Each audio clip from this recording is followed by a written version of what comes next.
Hello everyone, स्वागत है आपका हमारे चैनल पे। और आज है 25 अप्रैल और हम लोग क्या करेंगे, इंपॉर्टेंट न्यूज़ को यहाँ पे कवर करेंगे। ठीक है, जो भी एग्जाम में पूछे जाने की संभावना है हम लोग यहाँ पे फटाफट यहाँ पे देख लेते हैं। ठीक है, चलिए सबसे पहला टॉपिक देखते हैं यहाँ पे। ये हमारे प्रधानमंत्री जी। कांग्रेस की नज़र आपके मकान और दुकान और खेत खलिहान पर है। ठीक है, क्वेश्चन यहाँ से फ्रेम नहीं करेगा। अभी अभी चुनाव का समय चल रहा है तो अभी बयानबाजी चल रहा है दोनों तरफ से। ठीक है, एक दूसरे पे आरोप प्रत्यारोप लगा रहे हैं। यहाँ से क्वेश्चन फ्रेम नहीं करता है, क्वेश्चन फ्रेम करता है आपका यहाँ से कांग्रेस।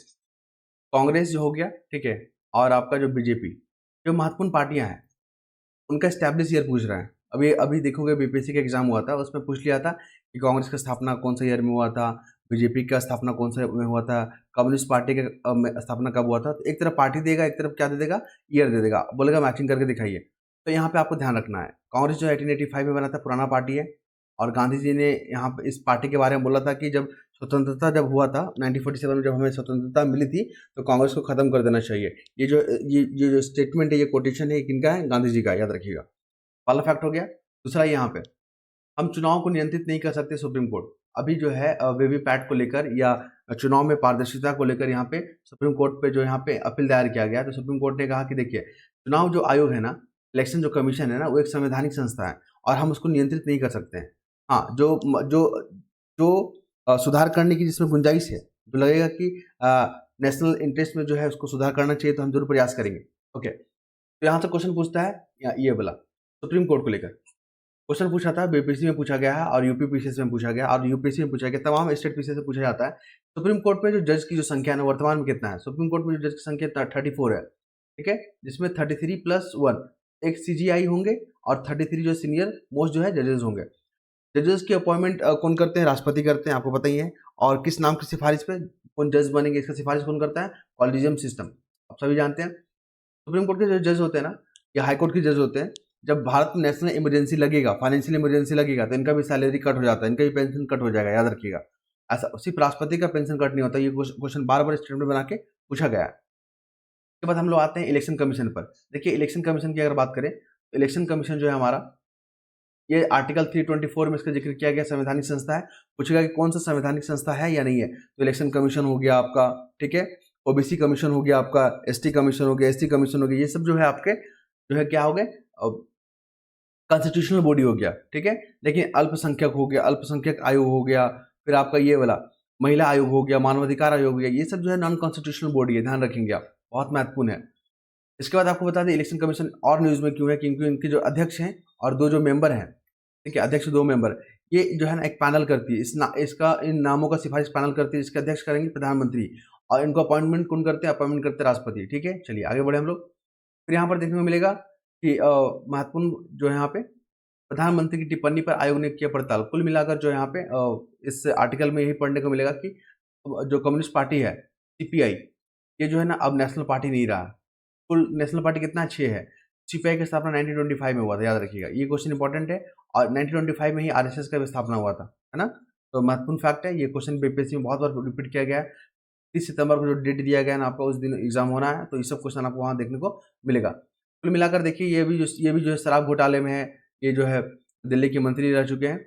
तो यहाँ पे क्वेश्चन क्या पूछेगा, न्यायिक हिरासत। देखिए, जुडिशियल कस्टडी होता है, जुडिशियल कस्टडी एंड एक होता है पुलिस कस्टडी।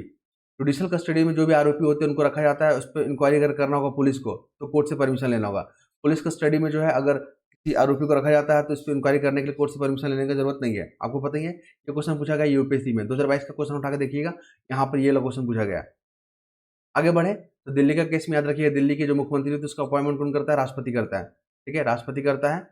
और दिल्ली जो है कंप्लीट राज्य नहीं है, क्यों नहीं है, क्योंकि जो स्टेट के जो सब्जेक्ट होते हैं ना, राज्य के जो सब्जेक्ट होते हैं ना, वो कंप्लीटली जो है दिल्ली को नहीं दिया गया। जैसे भूमि के मामले में पावर नहीं दिया गया है, पब्लिक ऑर्डर के मामले में जो दिल्ली को पावर नहीं दिया गया है, लैंड के और पुलिस के मामले में, पुलिस भी जो है ना, वहाँ के जो दिल्ली पुलिस, आपने नाम सुना है ना, पुलिस क्या है, राज्य का सब्जेक्ट होता है, लेकिन दिल्ली के मामले में वो केंद्र का सब्जेक्ट है, याद रखिएगा। महत्वपूर्ण फैक्ट है, ये क्वेश्चन जो बार बार पूछे जाते हैं। और आई होप आप चीज़ों को समझ पा रहे हो। अगर आपको अच्छा लगता है हमारा कंटेंट तो लाइक शेयर सब्सक्राइब हमारे चैनल को जरूर कीजिएगा। आपको बताते हैं यहाँ पे मेंस का क्वेश्चन, यहाँ पे देखिए, मौसम बनाम महंगाई। कुल मिलाकर यहाँ पर क्वेश्चन क्या पूछेगा, अभी जो आप क्लाइमेट चेंज देख रहे हैं ना, जलवायु परिवर्तन देख रहे हैं ना, उस पर जो है बहुत प्रभाव पड़ रहा है। तो जो कृषि पे इसका जो प्रभाव पड़ रहा है ना, वो बताइए हमें। यहाँ पे मेंस में क्वेश्चन पूछेगा आपका, ठीक है। अभी जो है आपका एग्जाम होने वाला है, जेपीसी का मेंस होने वाला है, तो उसमें जो है आपका बायोडाइवर्सिटी करके जो टॉपिक है वहाँ पर पूछा जा सकता है। जलवायु परिवर्तन के इम्पैक्ट क्या है, तो कृषि क्षेत्र पर इस पर बुरा प्रभाव पड़ेगा। जैसे कि अब क्या हो रहा है कि बेमौसम जो है बारिश हो जा रहा है, सूखा पड़ जा रहा है, तो इससे क्या हो रहा है, फसल को नुकसान पहुंच रहा है। फसल को नुकसान पहुंचा तो इससे जीडीपी को भी इम्पैक्ट पड़ेगा, जीडीपी में भी कमी देखा जाएगा, फिर पर कैपिटा इनकम में भी इसका नुकसान पड़ेगा, ठीक है। इसके बाद और क्या क्या चुनौतियां हैं, तो आपको बता दें, जो रसिया यूक्रेन जो वार चल रहा है, इजराइल और फिलिस्तीन का जो संघर्ष चल रहा है, इससे भी जो है यहाँ पर कृषि क्षेत्र में काफ़ी इम्पैक्ट देखने को मिलेगा।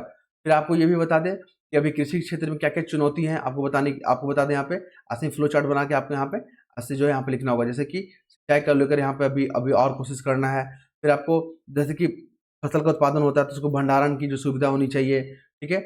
और साथ ही साथ यहाँ पे किसानों को यहाँ पे जागरूकता करने की ज़रूरत है कि यहाँ पे क्लाइमेट चेंज के अनुसार जो अपने फसलों का यहाँ पर रोपण करें, ठीक है।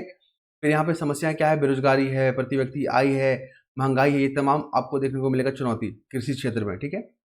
आगे बढ़े हम लोग, तो आगे बढ़ने पर हमें क्या देखने को मिलता है, स्वास्थ्य के क्षेत्र में अभी क्या हो रहा है कि अभी देखा था कि पतंजलि और जो इंडियन मेडिकल एसोसिएशन है उनके बीच में जो है विवाद चल रहा था और ये मामला सुप्रीम कोर्ट में गया, ठीक है। तो यहाँ पे बोला जा रहा है कि स्वास्थ्य के क्षेत्र में जो है यहाँ पे जो स्वास्थ्य सुविधा है ये महंगी होती जा रही है, जो कि गरीब जो पॉपुलेशन हमारे देश में, गरीब जो जनता है उनसे उनके लिए ये सेवाएं मुहैया नहीं हो पा रही है। तो यहाँ पे सुप्रीम कोर्ट ने कहा कि आईएम को बोला गया है कि आप जो है ना जेनरिक दवाओं का जो है प्रयोग पर ज़्यादा जोर देंगे, आप गैर जरूरी दवाइयों को यहाँ पर ना लिखें, ठीक है। तो इस तरह की बात की गई, बोलेगा कि स्वास्थ्य क्षेत्र में क्या क्या चुनौती है, तो जेनरिक दवाओं का यहाँ पे जो जिस तरह से उपयोग होना चाहिए उस तरह का नहीं हो पा रहा है। इसमें आईएम की तरह जो डॉक्टर होते हैं वो जो ऐसे दवा गैर जरूरी दवाइयों को प्रिस्क्राइब करते हैं कि जो कि ज़रूरत नहीं होता है, ठीक है। इससे जो होता है स्वास्थ्य सुविधा बहुत महंगा होता जाता है, जो गरीब लोग हैं उनसे उन तक ये सुविधा नहीं पहुँच पाता है। ये तमाम चैलेंजेस को आपको दिखाना होगा, ये सब मेन क्वेश्चन पूछेगा, मैंने यहाँ पर डिस्कस कर दिया।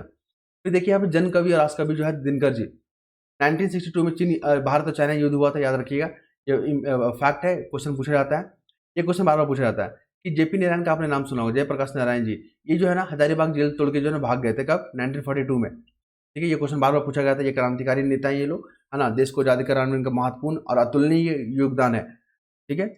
और यहाँ पर और कुछ यहाँ पर जो महत्वपूर्ण फैक्ट मैं यहाँ पे बता देता हूँ। जो हमारे रामधारी सिंह दिनकर जी है ना, उनको लोकदेव के नाम से भी जाना जाता है।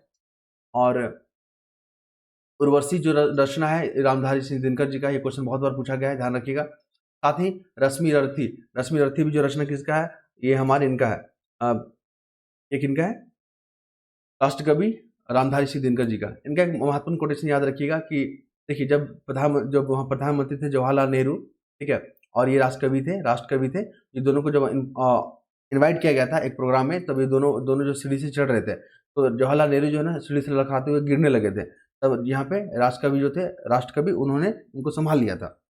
तब इन्होंने फेमस कोटेशन दिया था कि जब भी राजनीति में लड़खड़ाहट होगा तो यहाँ पे साहित्य जो है आपको संभाल लेगा।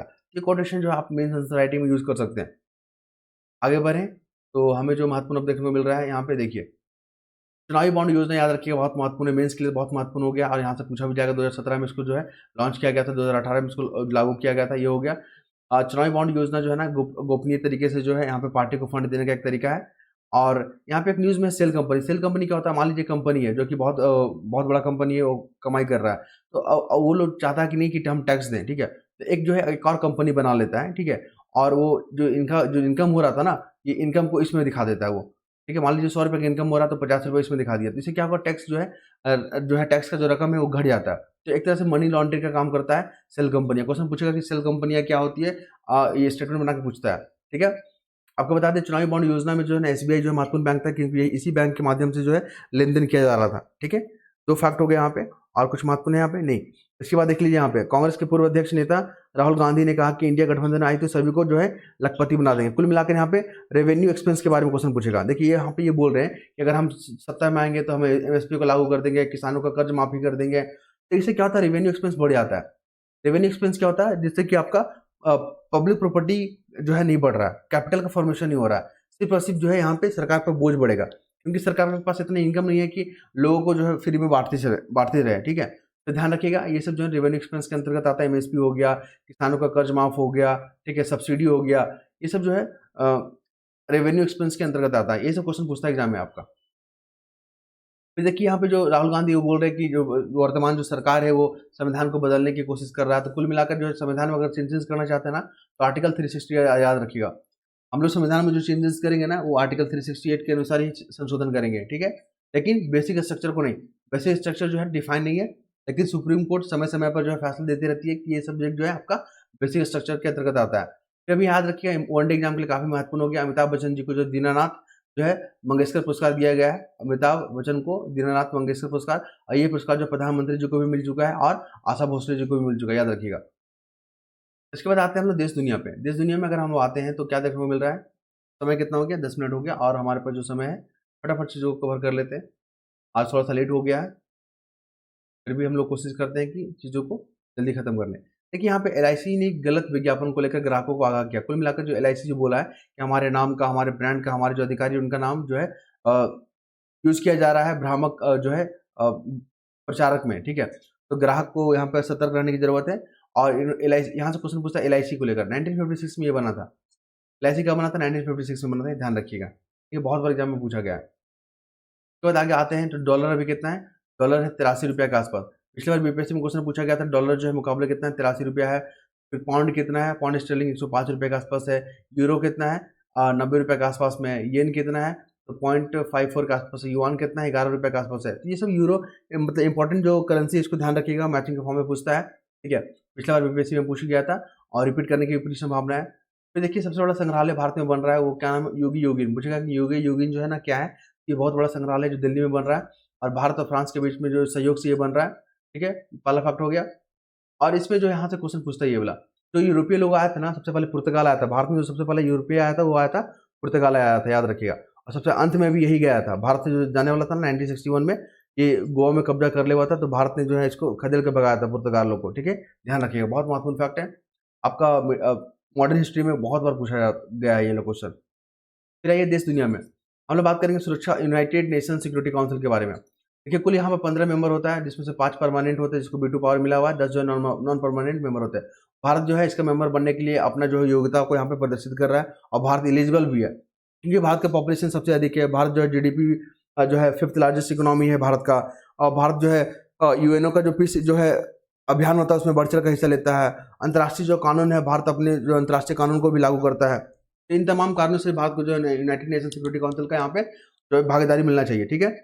तो कुल मिलाकर यहाँ पे याद रखिएगा, रुचिरा कम्बोज का नाम याद रखिएगा, वनडे एग्जाम में बहुत बार पूछ लेता है, क्योंकि यूनाइटेड नेशन सिक्योरिटी काउंसिल में भारत की तरफ से जो प्रतिनिधि हैं वो यही है, ठीक है। और इसके बाद हमें जो महत्वपूर्ण फैक्ट मिलेगा मैं आपको यहाँ दिखा देता हूँ। देखिए डोभाल जो है ना, ये याद रखिएगा, राष्ट्रीय जो है नेशनल सिक्योरिटी एडवाइजर कौन है, अजय डोभाल है, बहुत महत्वपूर्ण फैक्ट है। और मॉस्को में जो भी आतंकवादी घटना हुआ था ना 22 मार्च को, जो मॉस्को में जो आतंकवादी घटना हुआ था, याद रखिएगा, मॉस्को का क्रोकस सिटी हॉल, बोलेगा क्रोकस सिटी हॉल जो है कहाँ पे है, तो रशिया में, जहाँ पे आतंकवादी कृत्य हुआ था अभी। तो यहाँ पे देखिए संघाई सहयोग संगठन है SCO, ये कब बना था, जून 2001 में बना था। कब, जून 2001 में। कितने मेंबर है, 8 मेंबर है। इसमें भारत है, पाकिस्तान है, चाइना है, रशिया है, किर्गिस्तान है, कजाकिस्तान है, तुर्कमेनिस्तान और उज्बेकिस्तान है। कुल 8 मेंबर है, ध्यान रखिए, बहुत महत्वपूर्ण फैक्ट है ये, कई दफा एग्जाम में पूछा गया।